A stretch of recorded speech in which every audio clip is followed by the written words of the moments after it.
Nous allons à présent revenir dans Enjeu Patrimoine sur une nouvelle manière de collaborer entre partenaires, compétiteurs au sein du monde de la gestion de patrimoine. Nous allons évoquer ensemble ce partenariat entre Agami Family Office et Kimpa. Pour cela, nous avons le plaisir de recevoir sur le plateau de Smart Patrimoine Laurent de Swart. Bonjour Laurent de Swart. Bonjour.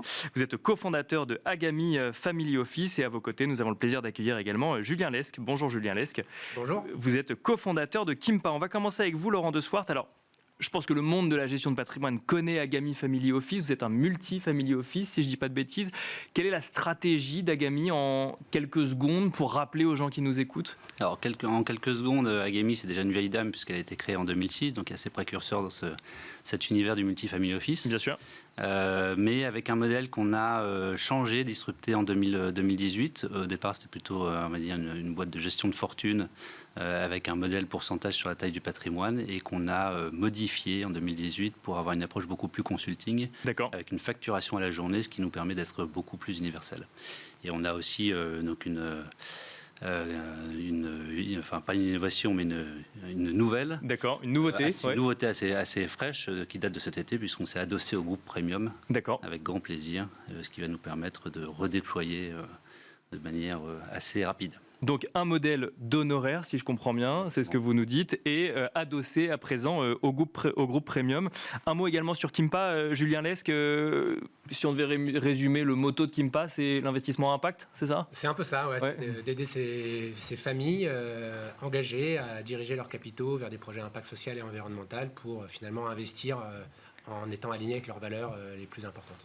Alors, vous êtes tous les deux des professionnels de la gestion de patrimoine. Vous vous adressez tous les deux à des particuliers fortunés pour les accompagner dans leur stratégie de gestion de patrimoine. Et pourtant, vous vous êtes dit, Julien Lesque, pourquoi est-ce qu'on ne travaillerait pas ensemble ? D'un côté, on est concurrents, compétiteurs, mais pourquoi est-ce qu'on ne serait pas partenaires aussi ? Expliquez-nous, Julien Lesque. Ouais, c'est assez simple. Bon, d'abord, on se connaît avec Agami et avec Laurent et ses équipes, puisqu'on fait partie d'un club qui s'appelle le club MFO. D'accord. Des clubs des multi-family office. Voilà, ouais. Qui permet finalement à des confrères de partager des bonnes pratiques. On est tous finalement des petites structures avec des clients très fortunés, très exigeants, et on partage des bonnes pratiques sur les enjeux réglementaires, mais également sur les enjeux aujourd'hui d'investissement et d'impact social et environnemental. Et c'est vrai que Kimpa, ça a été notre motto depuis 5 ans, depuis qu'on s'est créé. Je crois qu'on est reconnu aujourd'hui dans le monde de la finance pour tout le travail qu'on a pu faire sur cette démarche-là. Et le principe qu'on a eu en participant à la Convention des entreprises pour le climat, c'était de comprendre que finalement, on ne faisait pas d'impact tout seul. D'accord. Et si on voulait être capable d'avoir un impact le plus fort possible, il fallait partager ces bonnes pratiques avec ses confrères. Pourquoi ? Pour augmenter les encours, augmenter les volumes d'investissement, par exemple ? Parce qu'en fait, on se fait tout ça aussi pour la génération qui vient, nos enfants. Et donc, si moi, je réussis à faire de l'impact, mais que Agami n'y arrive pas, en fait, on n'aura pas réussi ensemble. Et donc, on est finalement condamnés à réussir ensemble. Et c'est ça l'idée de la coopétition, c'est qu'on peut être concurrent. D'accord. Et parfois, on est face à face sur des prospects qui arrivent, mais on peut être aussi dans la collaboration pour partager nos bonnes pratiques, et notamment lorsqu'on a des petites structures, pour ensemble être plus forts et accéder à des meilleurs deals et des meilleures opportunités d'investissement. Donc collaboration sur les stratégies d'impact, si je comprends bien. Collaboration sur les stratégies d'investissement impact, exactement.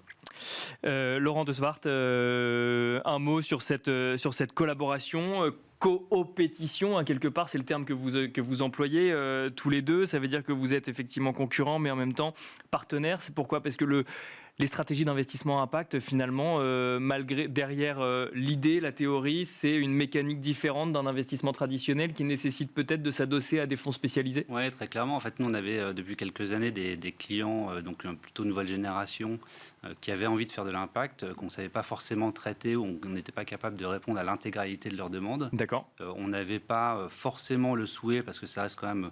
Enfin, ça restait chez nous un nombre relativement restreint. On n'avait pas forcément envie d'investir sur des équipes assez pléthoriques. Et en fait, il faut vraiment faire beaucoup d'investissements, et en termes d'outils, et en termes d'équipes. Quand on veut faire de l'impact, il faut effectivement avoir des spécialistes en interne et des outils dédiés. Si on veut le faire sérieusement, oui. notamment alors sur la sélection de fonds, c'est pas excessivement compliqué et c'est relativement lisible. Sur de l'investissement directement sur du private equity ligne directe, là c'est forcément un peu plus compliqué. D'accord. Et donc fort de ce constat, donc nous on faisait une partie du chemin, mais on faisait pas la totalité. Et on aime bien suivre nos clients et bien les conseiller. Et c'est là qu'on a discuté avec Julien en se disant qu'il y avait sûrement un truc à faire, de faire justement un mode de coopétition qui permette de partager les clients et de leur adresser nos clients sur ces sujets d'impact. C'est intéressant, ça veut dire que ce que vous dites, c'est si on veut le faire sérieusement, si on veut vraiment aller au bout de ce que nous demandent nos clients, qui sont d'ailleurs de plus en plus renseignés sur le sujet, il faut à un moment accepter que c'est un autre métier et que ou on se spécialise aussi dans ce métier, ou on fait appel à des partenaires. Oui, tout à fait. En fait, on ne se contente pas juste de dire j'ai sélectionné ces 4 fonds labellisés ISR et c'est bon, mon boulot est fait. Et de la même manière que nous, on a un métier qui est très organisationnel, donc on anime l'écosystème du client avec son avocat, son expert comptable, ses banques, ses banquiers privés, son notaire. On s'adjoint des compétences qui sont sur le marché. Et la compétence, là, elle était clairement du côté de Kimpa, qui a développé une plateforme qui est assez incroyable. Et donc, on est ravis de travailler avec eux main dans la main. Ça veut dire quoi? Ça veut dire que quand vous avez un client qui demande de mettre en place une stratégie d'investissement à impact, vous l'envoyez chez Kimpa? C'est comme ça que ça se passe concrètement? Alors oui, on l'envoie ou on le travaille. Et c'est là aussi c'est ce qui est intéressant, c'est qu'on a mis en place un modèle d'affaires qui est assez innovant et qui est granulaire en fonction de l'interaction des uns et des autres. D'accord. Donc ça peut aller du simple apport d'affaires au fait de nous travailler très fortement la substance sur le compte du client. Et dans ces cas-là, il y a des clés de répartition qui sont un peu différentes. Julien Lesque, pardon. C'est une manière de travailler un peu révolutionnaire quand même, parce qu'effectivement, vous l'avez dit, vous êtes plein de petites structures. Ces clients, généralement, c'est l'actif le plus valorisé de l'entreprise. Et là, il y a quelque chose de plus grand. Il y a cette volonté d'un certain nombre d'investisseurs de mettre en place des stratégies d'investissement à impact. Et cette idée de dire, si on travaillait ensemble, en fait, on aurait plus d'impact. Et surtout, on arriverait à répondre à cette demande qui n'est pas si simple au final, si je comprends bien, quand on fait de l'investissement traditionnel depuis des années. En fait, c'est du bon sens. Si vous réfléchissez simplement à la position de ces différentes structures, de quoi elles ont besoin? Quand vous faites de l'investissement non coté, vous avez besoin de deal flow et vous avez besoin d'analystes pour suivre les deals. Bien sûr. Nous, on a constitué ce deal flow. Maintenant, pour avoir les meilleurs deals dans le deal flow, il faut avoir une puissance financière. Seul, moi, Kimpa, je n'ai pas assez de clients engagés qui vont avoir le besoin ou la demande qui correspond au deal flow à un instant T. Par contre, si j'ai une vingtaine de partenaires, si ensemble on constitue un collectif nous on l'a posé de 200 investisseurs, que ces investisseurs sont capables de déployer, disons en moyenne, 500 000 euros par an vers ces solutions, ce sont des gens fortunés, on vous l'a dit, donc ils ont ces capacités-là. C'est 100 millions d'investissements possibles ensemble vers les solutions dont nous avons besoin chaque année. Ça ferait de nous le plus grand collectif d'investisseurs privés à impact en Europe. Parce que 100 millions par an, c'est l'équivalent d'un fonds d'investissement. Oui, bien sûr, ça viendrait concurrencer des fonds institutionnels, mais... Non, ce n'est pas de la concurrence, parce qu'on pourrait aller aussi sur certains fonds, mais c'est simplement vous dire qu'ensemble, on est capable d'accéder aux meilleurs deal flow, bien sûr. On est capable d'avoir les meilleurs deals et d'engager les meilleurs investisseurs. Tout seul, on ne peut pas. Donc, en fait, c'est tout simplement du bon sens. Et la clé de répartition innovante qu'on a bâtie avec Laurent, c'est de se dire, en fait, on partage la valeur en fonction du travail de chacun. Voilà. Donc, si je ne vois pas le client et qu'il s'occupe complètement du client et que je n'ai que à gérer le deal flow, on partage d'une certaine manière. Si par contre, il préfère m'envoyer le client qui est plus à l'aise à voir l'analyste au quotidien, eh bien, on le partage différemment. Et ça, on le fait en totale collaboration avec AVMI, mais également déjà avec d'autres familles office. C'était ma question. Alors, effectivement, vous l'avez dit, vous vous connaissez, vous vous êtes rencontrés, vous vous voyez effectivement dans des clubs ou autres. Est-ce que cette manière de travailler, parce que ça implique quand même de la confiance, de la transparence, est-ce que cette manière de travailler est réplicable avec d'autres multifamily office? C'est ce qu'on essaye de faire. On en a déjà 7 qui nous font confiance, avec lesquels on est en train de déployer le même format. Mais par rapport à ce risque, finalement, que vous avez soulevé, et on appelle ça coopétition, donc effectivement, on est concurrent. Le risque, c'est quoi?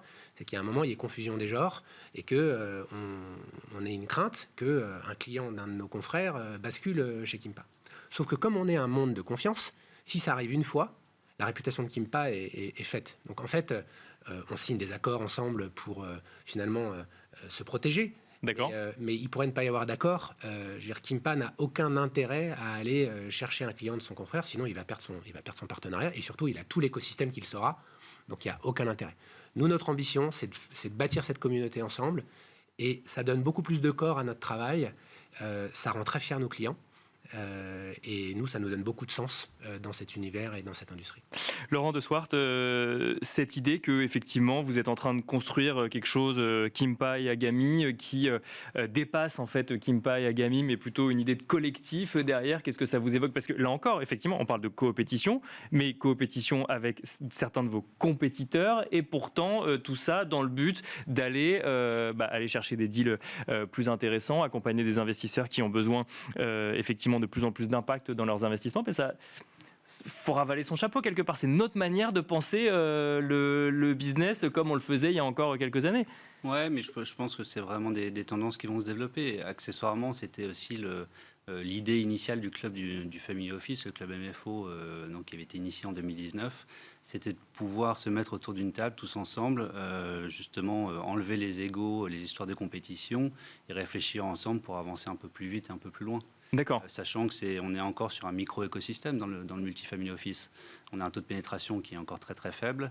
On a beaucoup de chemin à faire, et donc il vaut mieux céder plutôt que de se mettre des bâtons dans les roues. Et les clients de Agami, quand on leur présente un dispositif comme celui-là, comment ils réagissent? Ils sont ravis parce que d'un côté, ils ont la relation avec leur family office et leur family officer. Et donc la relation historique, normalement très, très contents, qui va opérer l'intégralité du patrimoine, et sur une poche dédiée, ils vont aller chercher des professionnels avec lesquels ça se passe très bien. Donc ils ont finalement le meilleur des mondes. Il y a déjà eu des deals à l'heure actuelle où le partenariat est trop récent pour avoir des deals effectués? Si, il y en a déjà eu. Bien sûr. Et ça se passe très bien. On n'en dira pas plus, c'est ça. Ça reste quand même. Ça reste un monde confidentiel. Ça reste un monde secret, effectivement.